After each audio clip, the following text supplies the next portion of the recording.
Welcome back to our real-life English conversations masterclass. Today, we're going to learn one of the most practical types of English communication for travelers: hotel English. Imagine you've just landed in a new country after a long flight. You're tired, you're carrying luggage, and all you want is a smooth and comfortable hotel experience. But to make that happen, you need to communicate confidently in English. The good news is that hotel conversations follow predictable patterns. Once you understand these patterns, you'll feel much more comfortable traveling internationally. Today, we'll cover everything from making a reservation to checking out of the hotel. Let's begin. Imagine you've arrived at the hotel reception desk.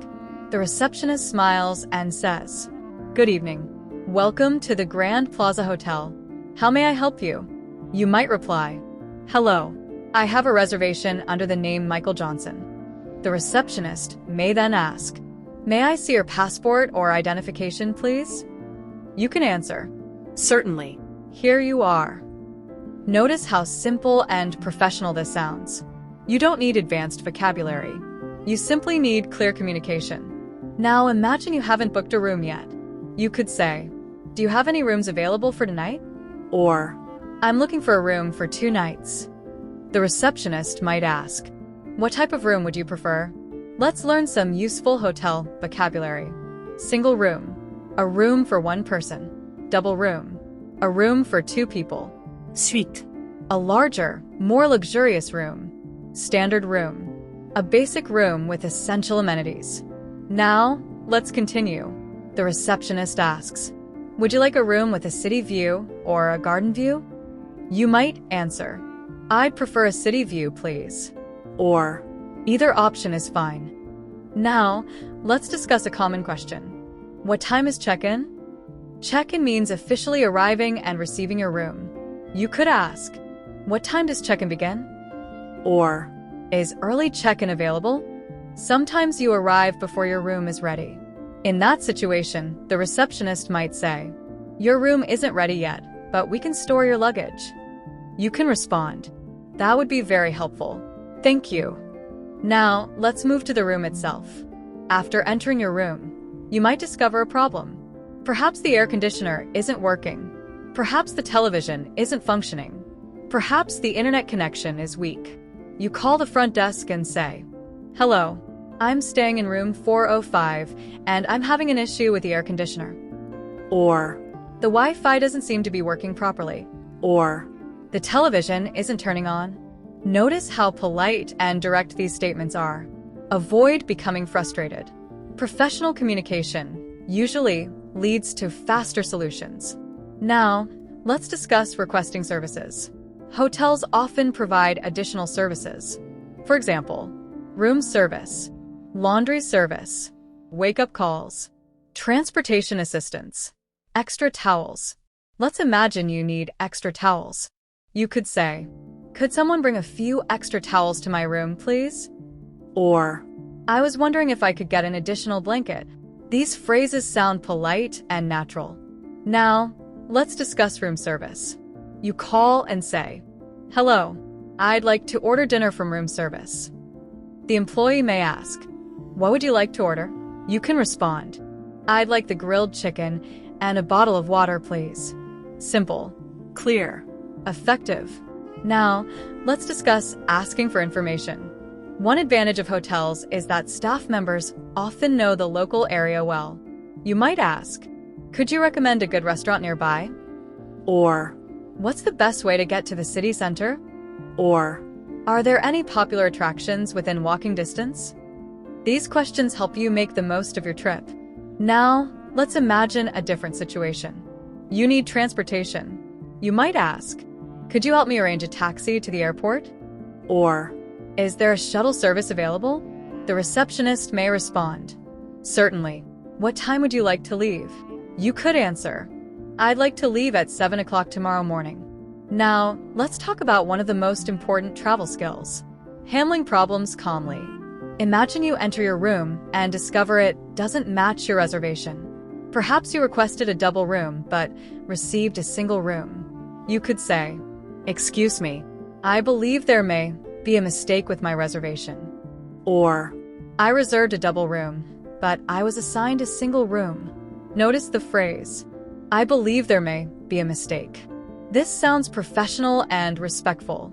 Politeness often leads to better outcomes. Now, let's discuss extending your stay. Sometimes travelers decide to remain longer. You might ask, I'd like to extend my stay by 2 additional nights. Is that possible? Or, do you have availability for another night? These are common hotel conversations around the world. Now, let's move to checkout. Eventually, every stay comes to an end. You approach the reception desk and say, Good morning. I'd like to check out, please. The receptionist may ask, How was your stay? This is a great opportunity to practice conversation. You might say, It was excellent. The staff was very helpful. Or, I really enjoyed my stay. Thank you for your hospitality. Positive feedback creates pleasant interactions. Now, let's discuss payment. The receptionist may ask, Would you like to pay by cash or card? You can respond, I'll pay by card, please. Or, I'll be paying in cash. The receptionist may then provide a receipt. You can simply say, Thank you very much. Now, let's explore a realistic conversation. Receptionist. Good afternoon. Welcome to the hotel. Guest. Hello. I have a reservation under the name Sarah Thompson. Receptionist. Wonderful. May I see your passport, please? Guest. Of course. Here you are. Receptionist. You're staying for 3 nights. Is that correct? Guest. Yes, that's correct. Receptionist. Your room is on the 6th floor. Breakfast is served from 6:30 to 10 a.m. Guest. Thank you very much. This is exactly how many hotel conversations happen. Simple, polite, professional. Now, let's discuss an advanced communication skill. Small talk. Many hotel employees enjoy brief, friendly conversations. For example, Is this your first visit to the city? You might answer, Yes, it is. I'm excited to explore the area. Or, No, I've been here before, but it's been several years. These small conversations help build confidence. Now I'd like to pause for a moment. If you're enjoying this real-life English conversation series, subscribe to Daily English. Give this video a like and leave a comment below. Tell me which country you'd most like to visit and why. I'd love to hear about your travel dreams. Now, let's continue. Here's an important tip for travelers. Don't try to memorize every possible conversation. Instead, learn communication patterns. For example, could you help me with? I'd like to. Is it possible to? I was wondering if. These patterns work in hundreds of situations. The more patterns you learn, the more flexible your English becomes. And flexible English creates confident travelers. Before we finish today's lesson, remember these key hotel communication principles. Be polite. Speak clearly. Ask questions confidently. Stay calm when solving problems. Use simple English. Focus on communication rather than perfection. The next time you stay at a hotel, you'll be ready. You'll know how to check in, request services, ask for information, solve problems, and communicate like a confident international traveler. In Part 4, we'll move to another exciting real-life situation. At a restaurant, you'll learn how to order food, ask questions about menus, handle dining conversations, and enjoy restaurant experiences confidently in English. I'll see you in Part 4.